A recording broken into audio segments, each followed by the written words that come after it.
Je voudrais féliciter les intervenants antérieurs parce que c'était formidable ce qu'ils ont fait et ça me permettra d'aller plus vite sur certaines présentations parce qu'on a évidemment des doublons. Mais certains, j'aurais rien à rajouter à vos présentations topissimes et quelquefois quelqu'un qui a, disons, un peu plus de vécu aura deux, trois mots à rajouter. Donc, en fait, il y a trois parties. La première partie, j'ai rapproché extrêmement arbitrairement trois présentations qui sont passées dans un temps différent sur les systèmes de management de la drépanocytose dans des contextes socio-économiques et institutionnels différents. Après, on fera une mise au point des séances éducationnelles que vous avez pas rappelées. Donc, moi, je permettrai, ça me laissera une petite ouverture. Et puis, pour les abstracts sélectionnés, on en avait en commun. Donc, en fait, voilà. On a commencé par une séance table ronde organisée par Isaac Odamé sur la prise en charge de la drépanocytose en Afrique. Vous verrez, en gros, prise en charge institutionnelle, zéro. Ensuite, on passera en Inde, où en fait Dipti Jain a eu un prix, le prix Ambedkarman, c'est très honorifique, et prise en charge institutionnelle un petit peu. Et puis après, on aura Pablo avait été invité à présenter la prise en charge de la drépanocytose en France. Prise en charge institutionnelle, oui. Mais il est ghanéen. Il travaille à Toronto. Donc, en fait, il fait cette table ronde et il prend les causes de décès dans la drépanocytose et de façon assez originale, parce que c'est pas ce qu'on dit d'habitude. En premier, il met il n'y a pas de don du sang. Alors, c'est sûr qu'il n'y a pas beaucoup d'institutions pour recueillir le sang prélevé en Afrique, mais il dit les gens ne donnent pas leur sang. Donc, c'est pas tout d'avoir de l'institution, il faut encore expliquer la maladie aux personnes. Et il insiste bien sûr sur l'importance de l'hydroxyurée dans une situation où il n'y a pas de don du sang, c'est évident. Mais quand vous regardez, en fait, comment il envisage de trouver des leviers pour solliciter les personnes, et que les personnes donnent leur sang, juste regardez WHO. C'est pas le moment de demander le WHO maintenant que M. Trump a décidé de supprimer voilà, toute action. Après ça, il met, par exemple, la fondation Clinton, il met la World Coalition, c'est 100% US. Donc, en fait, et il met en tout petit government commitment. Il compte pas sur il compte pas sur la volonté des populations, des gouvernements africains de contribuer. C'est exactement ce que fait Obin Dodou. Obin Dodou, elle a un essai qui s'appelle CANSA. CANSA, c'est 100% financement américain pour faire du dépistage néonatal. C'est exactement la même chose, et vous verrez en rouge, c'est donc uniquement des pays anglophones. Il y a la Fondation Pierre Fabre en France. La Fondation Pierre Fabre, c'est exactement la même chose, mais dans les pays francophones. On pourrait penser qu'ils pourraient travailler ensemble, mais ce n'est pas le cas. Donc, elle dit, OK, et ce qu'elle montre, c'est que c'est faisable. On peut faire du dépistage néonatal en Afrique, bien sûr qu'on peut le faire. Et en fait, je vais pas trouver la même chose. Mais regardez, First Clinical Visit, 42%. Ça veut dire que quand on dit à des parents africains que leur enfant a la drépanocytose, il y en a 60% qui veulent pas qu'on s'occupe de leur enfant. Et elle explique, parce qu'ils disent, c'est pas vrai, ce test est une erreur, chez nous, il n'y a pas de drépano. Ou alors ils disent, moi, je veux pas être stigmatisée. Parce que les voisins, ils vont savoir que mon enfant a la drépano et moi, je serai exclue de la communauté. Après, on va partir en Inde. On va partir chez Dipti Jain. Dipti Jain, elle arrive en 1983. Elle a rien. Elle a la réhydratation, ras de l'acide folique et c'est avec ce truc bizarre qu'elle fait le taux d'hémoglobine. Et puis, elle va introduire l'hydroxyurée en 2000. Elle va mettre un tout petit dose pour deux raisons. D'une part, parce que les personnes africaines, elles ont un taux d'hémoglobine fœtale de base élevé, donc on a moins besoin de mettre de l'hydroxyurée. Et d'autre part, parce que ça coûte moins cher. Elle va faire plein de trucs.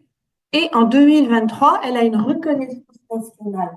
Et on va dire, OK, on vous donne de l'argent, mais regardez, pour l'élimination de la drépanocytose. C'est bizarre hein, comme expression, pour l'élimination de la drépanocytose. Enfin, toujours est-il, elle a de l'argent. Là, c'est une femme qui est sur une volonté, a réussi à faire qu'il y ait une prise en charge par l'institution.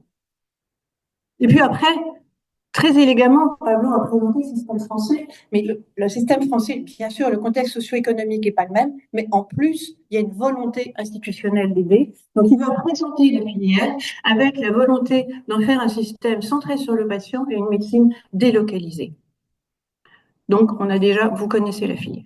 Donc, on va quitter le premier tiers et on va arriver Mise au point sur la seule activité, c'est mise au point sur les traitements. Donc, en fait, Santosh Saraf, il est indien. Il travaille en Angleterre. Il travaille aux États-Unis, pardon. Donc, il va bien sûr reprendre les papiers de Françoise Bernaudin sur la greffe. Ça, on est dans la catégorie greffe HLA identique. Il reprend le papier de Françoise. Et puis, il dit, en fait, on est dans une situation où il y a la greffe chez l'enfant, greffe myélo-ablative, utilisant le busulfan, toxicité pour la fertilité, 10-20% de GVH, mais excellente prise de greffe, à autour de 95%. Les adultes ne peuvent ne pas supporter la chimiothérapie du fait d'atteinte déjà acquise d'organes. Donc, greffe non myélo-ablative. Beaucoup moins de GVH, relative préservation de la fertilité, 15% d'échecs de greffe, 15% d'échecs de greffe, et chimérisme mixte, risque de 2% évalué de développement d'un cancer secondaire.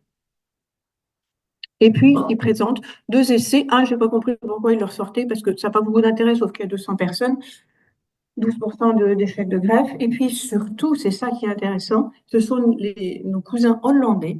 Et ils vont, avec simplement un conditionnement qui est différent en rajoutant de l'hydroxyurène et de l'azatioprine, avoir uniquement 5% d'échecs de greffe et 0% de GVH chronique. Ça, c'est important. Et puis après, il passe sur l'APLO. Alors l'APLO, bon, d'abord, il reprend cette méta-analyse hollandaise qui, comme toutes les méta-analyses, mélange des trucs très, très, très différents, donc on va passer. Et il va présenter l'étude assez extraordinaire qui a été présentée, qui a été publiée dans Blood cette année.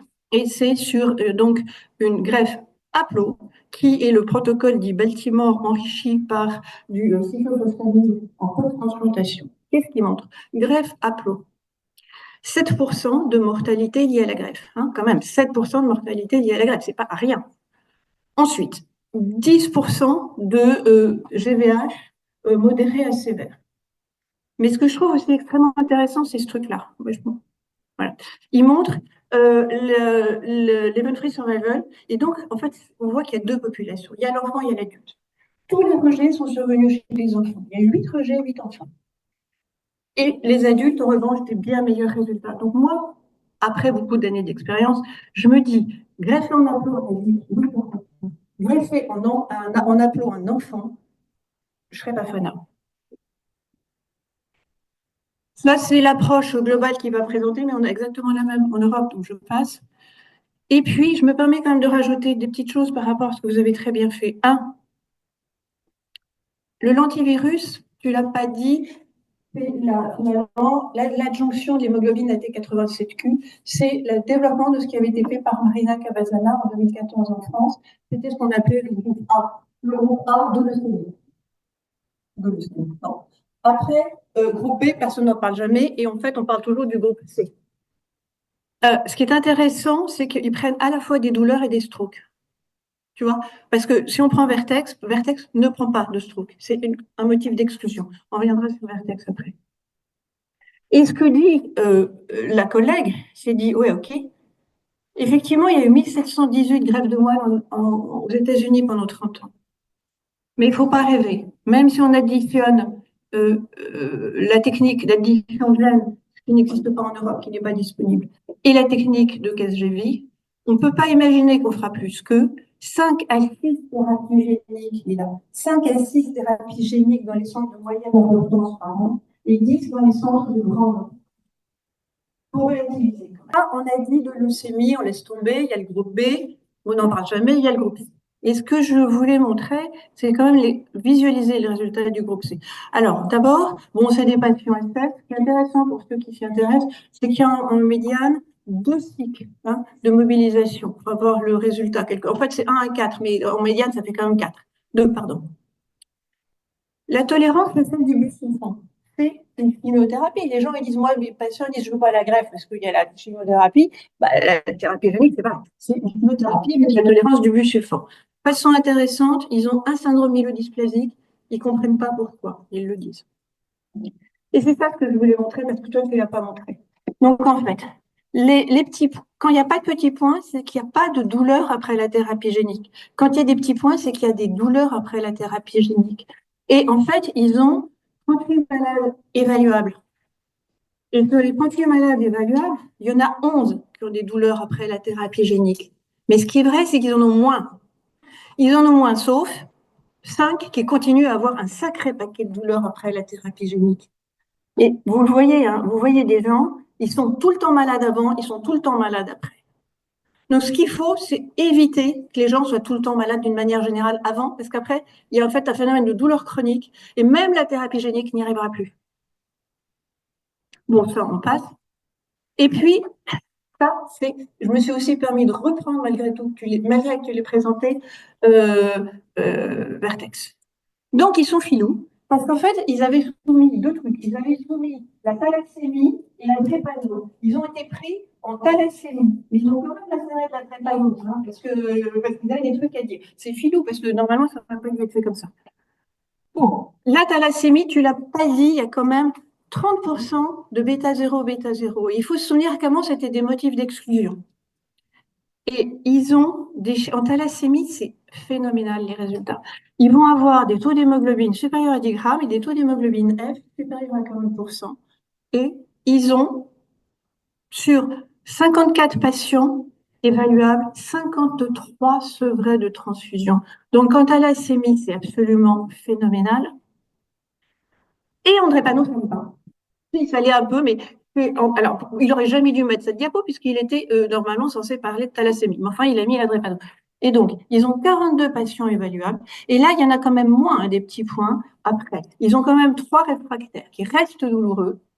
Et ils disent, ouais, ok, mais ils ont eu des facteurs intercurrents, la grippe, bon, d'accord, mais c'est difficile de ne pas avoir la grippe, le parvovirus, le Covid, et celui-là, il a eu fait la douleur parce qu'il a une biopsie médulaire. Bon, il y a des choses qui sont discutables. C'est moins, ils sont moins douloureux après que quand même dans Bluebird. La toxicité, là on est revenu en thalassémie, c'est ça qui est compliqué dans leur truc. La toxicité, elle est liée au busulfan. Ils n'ont pas eu de leucémie, hein. Dans Vertex, il n'y a pas eu de leucémie. Mais par contre, ils ont eu des maladies véno-occlusives pas mal liées au busulfan. Et il a dit qu'il avait eu un patient thalassémique dans la tranche d'âge 6-12 ans qui était décédé d'une maladie véno-occlusive parce que la distribution du busulfan n'avait pas été correctement surveillée. Alors ça, je me permettrai aussi, bien que vous l'ayez très bien fait, c'est toi aussi, d'en dire un petit mot supplémentaire. Parce que quand tu es de drépanocytologue, tu hésites un peu à mettre de l'hydroxyurée chez un IC parce que tu dis il a déjà un bon taux d'hémoglobine et si je mets en plus de l'hydroxyurée, là, il va arriver à des taux d'hyperviscosité. Et ce qui est aussi important, c'est qu'ils ont fait une étude absolument magnifique sur le plan méthodologique parce que Théravia leur a donné en fait l'hydroxyurée et tellement qu'elle a été sélectionnée en oral et que ça fait une publication dans le New England. Donc ça, c'est toi, je sais plus, c'est toi. C'était parfait, il n'y avait rien à dire là-dessus. Mais ce que tu n'as pas dit, ouais, c'est intéressant. Ils ont pris en charge non pas l'efficacité, le critère principal, mais la non-toxicité, parce que toujours quand on est drépanocytologue, on se dit, pourvu que je ne lève pas trop le taux d'hémoglobine. Donc c'est pour ça qu'ils l'ont mis en premier. Ça, tu l'as montré. Et tu l'as dit, ils n'ont pas atteint leur critère principal. C'est-à-dire qu'il y a plus de toxicité hématologique. Mais si je peux me permettre, on s'en fiche. Parce qu'il y a effectivement 19 thrombopénies dans le groupe hydroxyurée et une dans le groupe placebo, mais c'est des thrombopénies non significatives. Et puis il y a 13 neutropénies dans le groupe hydroxyurée et 0 dans le groupe placebo, mais non significatifs. Et là où on les attendait, c'est-à-dire dans l'élévation c'est quand même stabilité. On pensait tous que ça allait nous montrer, mais non, il n'y a pas plus d'augmentation du taux d'hémoglobine. Et en fait, il y a infiniment moins de douleur, ça tu l'as dit, c'est absolument énorme ce qui vont mieux. Et je vais rajouter celle-là que je trouvais chouette, c'est qu'il n'y a pas d'augmentation de la viscosité telle qu'on peut l'étudier. Et en plus, il y a une meilleure déformabilité. Donc c'est 100% pour mettre de l'hydroxyurée chez les patients LC. Et en fait, là, je vais être absolument d'accord avec la présentation que tu as faite et donc je vais carrément passer parce qu'en fait, j'ai rien à rajouter. Il n'y avait rien à rajouter, sauf que je suis d'accord avec toi. Dans un truc où il te montre que c'est tout à fait pareil d'être à 200 ou à 400 mg, je ne sais pas si Bertrand est là, mis à part des conditions financières que c'est mieux de vendre 2 boîtes plutôt qu'une, qu'est-ce qui a pu les pousser à choisir 400 mg? Ils ont exactement les mêmes résultats à 200 mg. Mais à part, sauf qu'évidemment, ça coûtera beaucoup plus d'argent. Et j'avais rien à rajouter à ta présentation qui était impeccable, en fait. Et j'ai fini.